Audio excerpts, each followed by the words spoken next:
everyone, from Sarah. Today I'm showing you another wonderful Tunisian crochet stitch. This stitch creates another kind of ribbing besides the ones I have already shown you and that are included in my Tunisian crochet stitches collection playlist. So it is extremely simple and extremely useful. So let's begin. Here I have started from a standard foundation row in Tunisian crochet of 12 stitches, because this stitch, which I've named the Tunisian Chain Rib Stitch, can be worked from a chain in multiples of 2, so an even number of stitches. So as I said, standard foundation row, I have started picking up loops from the back bump of our initial chain. As you know, this is a good method to avoid the curling, which is typical in Tunisian crochet. This is one of the rules that can be applied in order to avoid the curling. That should always be done at the beginning of a Tunisian crochet project, except probably for those stitches that do not curl. Anyway, so as I said, 12 stitches. First loop on the hook already counts as stitch number 1. Then we will begin with a stitch that is in my Tunisian stitches collection, and I've named it the Infinity Stitch, which is done, if you remember, but I'll leave the link in the description below and in the top right hand corner of your screen if you click on the small eye there, which is done, as I said, the Infinity Stitch, by inserting the hook in this space between stitches, that is to say, in this case, between the one vertical bar that's right under the loop on the hook, in which we usually do not work, and the next one in the next vertical bar, as if for a Tunisian full stitch, but this is not going to be a Tunisian full stitch. So we insert the hook there. We do not yarn over yet, but we grab the back vertical bar of that next stitch, like so. Can you see it? And I bring it to the front.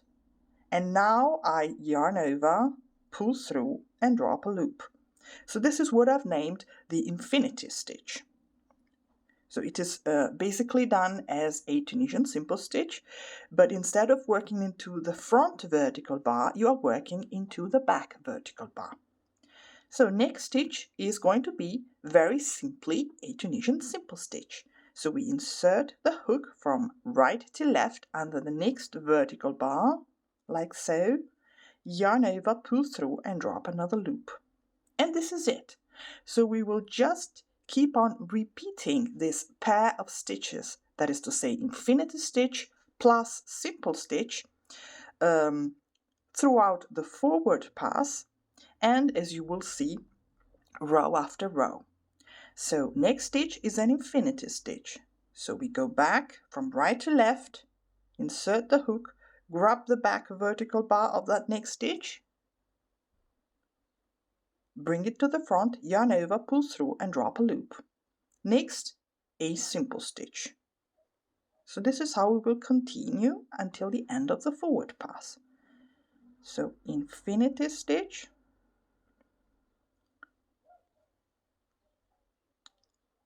Simple Stitch, Infinity,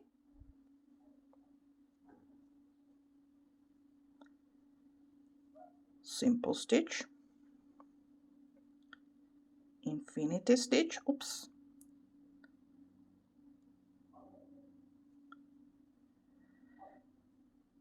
Simple Stitch, and as you know, the end of our forward pass, we will work into that border stitch in a neat closing stitch. So we go with the hook and insert it under both the front and back vertical bar of that last stitch, like so.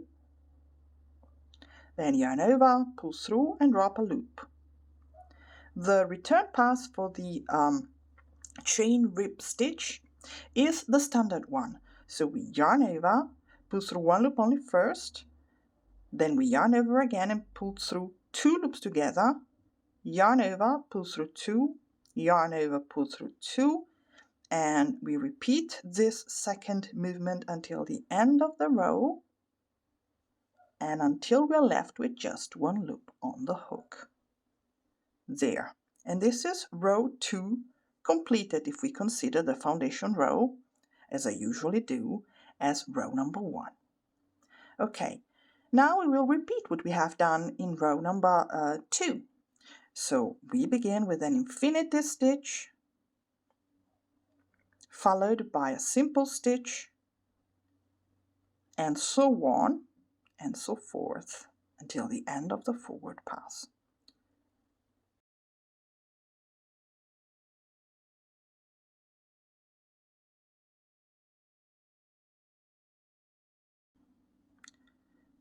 And always ending with a neat closing stitch in that border stitch and completing the row with a standard return pass.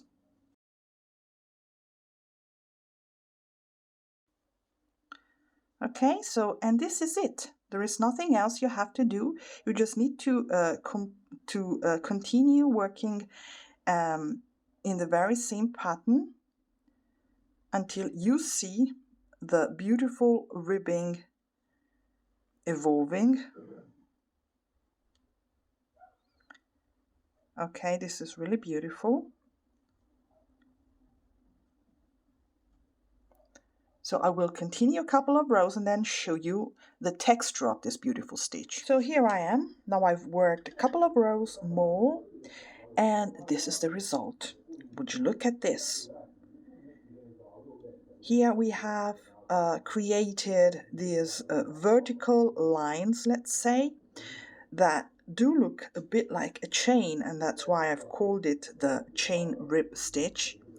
But this stitch really does intrigue me because I'm already thinking of doing some Tunisian brioching, maybe? What do you think? Maybe doing a little bit of sinews and leafy design in Tunisian crochet with using this pair of stitches. Anyway, this was it for today. Let me just show you how this stitch looks on the back. So this is not reversible, as you can see. It does curl a bit, but nothing that cannot be fixed with some fine blocking of the work afterwards. So yes, this is really it for now. Thank you for watching and see you next time. Bye bye.